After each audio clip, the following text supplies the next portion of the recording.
What happens when a bank bets over $1 billion on a single moment of crisis? One bold acquisition instantly transformed a regional player into a global powerhouse and rewrote the rules of private banking forever. Let's find out. 2009.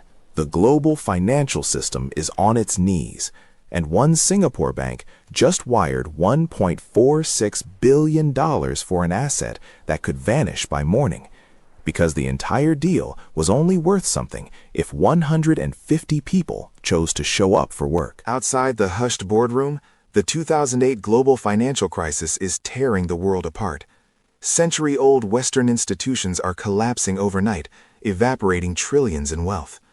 In the Netherlands, financial giant ING is forced to accept a massive, humiliating government bailout just to survive. But the bailout comes with a brutal, non-negotiable condition. ING must urgently liquidate its prized Asian assets. In Singapore, OCBC Chief Executive David Connor watches the global carnage unfold. Where others see a financial apocalypse, Connor sees a once-in-a-generation opening. On October 15, 2009, OCBC strikes with ruthless precision. They announce the outright purchase of ING Asia Private Bank in a massive all-cash deal. The final price tag for the distressed asset? A staggering $1.46 billion. Financial analysts are absolutely stunned. The global market is in terrifying freefall. Credit is frozen, yet OCBC is willingly paying a 5.8% premium. Why risk such a colossal sum when the financial world is literally burning to the ground? Because this deal is essentially a time machine. The historic OCBC ING acquisition instantly triples their private client assets from $6.7 to $23 billion, allowing them to skip decades of grueling organic business growth with a single signature. But the ink on the contract is barely dry when a terrifying reality sets in. OCBC hasn't just bought hard physical assets. They've bought a fragile, invisible network of human relationships. If those relationships break, the entire bank collapses. The entire billion-dollar valuation hinges on one terrifying vulnerability: 150 ING relationship managers. If these key individuals decide to walk to a competitor, $16 billion in assets vanishes with them overnight. Will they stay to build a new empire? To prevent a catastrophic mass exodus, OCBC makes a highly unusual, ego-free sacrifice. They completely sideline their own senior executives, choosing instead to install ING's Renato de Guzman as the chief executive officer of the newly minted Bank of Singapore. The unprecedented strategy works brilliantly for the newly acquired staff. A staggering 95% of ING's anxious clients choose to stay, desperately seeking safe harbor in a highly rated, well-capitalized Singaporean institution amidst the swirling chaos of the global panic. But inside OCBC's original ranks, deep resentment boils over. Two vastly different banking cultures are forcefully smashed together. The aggressive, fast-paced, globalized ING veterans clash bitterly with the conservative, methodical, homegrown OCBC bankers who feel like strangers in their own house. By April 2010, just months after the official launch, a near mutiny erupts within the ranks. 20% of OCBC's original private bankers demand to leave, furious at being overshadowed and marginalized by the very people their bank just bailed out. This severe internal bleeding forces OCBC CEO David Connor to stand before a room of highly anxious shareholders. He must publicly defend the turbulent early days of Bank of Singapore history, pleading for patience as the warring corporate cultures slowly integrate. Yet the bitter culture clash is only the beginning of their nightmare. Lurking deep within the acquired ING portfolios is a toxic financial time bomb planted years before the ink dried on the acquisition, just waiting for the right moment to detonate. The dark ghost of 2008 returns to haunt them.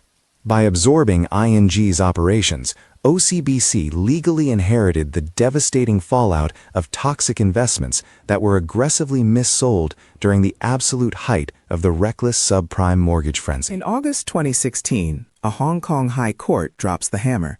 They rule against Bank of Singapore, holding them liable for complex derivatives sold to an elderly couple by an ING banker. How does a bank survive its own toxic history? Survival requires a radical, unprecedented pivot. At the time, private banking Asia is largely a lazy carbon copy of the traditional Swiss model, obsessed with passive wealth preservation, extreme secrecy, and quiet offshore accounts hidden from the world. Bank of Singapore realizes this European model is fundamentally flawed for the East. Asian wealth isn't centuries-old aristocratic money sitting idle. It is overwhelmingly first and second generation, driven by fiercely active entrepreneurs who are still building their legacies. These newly minted billionaires don't just want a dark vault to hide their cash. They demand aggressive capital to fuel their operating businesses. They need a financial partner willing to help build their sprawling empires, not just quietly guard them. So the bank pioneers a highly integrated one-bank model. Leveraging OCBC's deep commercial roots, they begin lending massive sums directly to their clients' manufacturing plants, shipping fleets, and sprawling real estate developments across the continent. They also boldly tear down the walled gardens of traditional finance. Instead of forcing their own proprietary financial products onto clients to maximize internal corporate profits, they introduce a transparent, open architecture platform that changes the game entirely. Relationship managers are suddenly free to scour the globe, sourcing the absolute best-in-class financial products from any competing institution. This radical transparency shatters the old guard's grip on the Asian market and builds unparalleled trust with skeptical clients. But the ultimate test of this new philosophy arrives during a brutal credit crunch.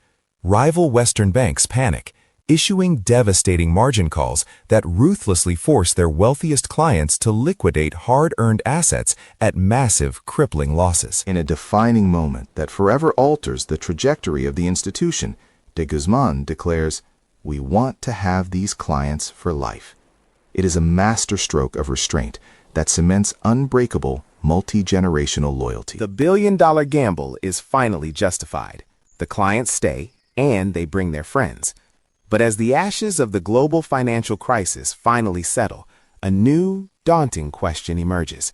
Can this regional powerhouse actually conquer the globe? The answer comes in a relentless wave of unprecedented expansion. Bank of Singapore begins aggressively scaling its talent pool, hunting for the most elite financial minds and relationship managers across the entire Eastern Hemisphere to fuel their rapid growth. In 2016, the homegrown Asian bank flexes its formidable muscles on the world stage.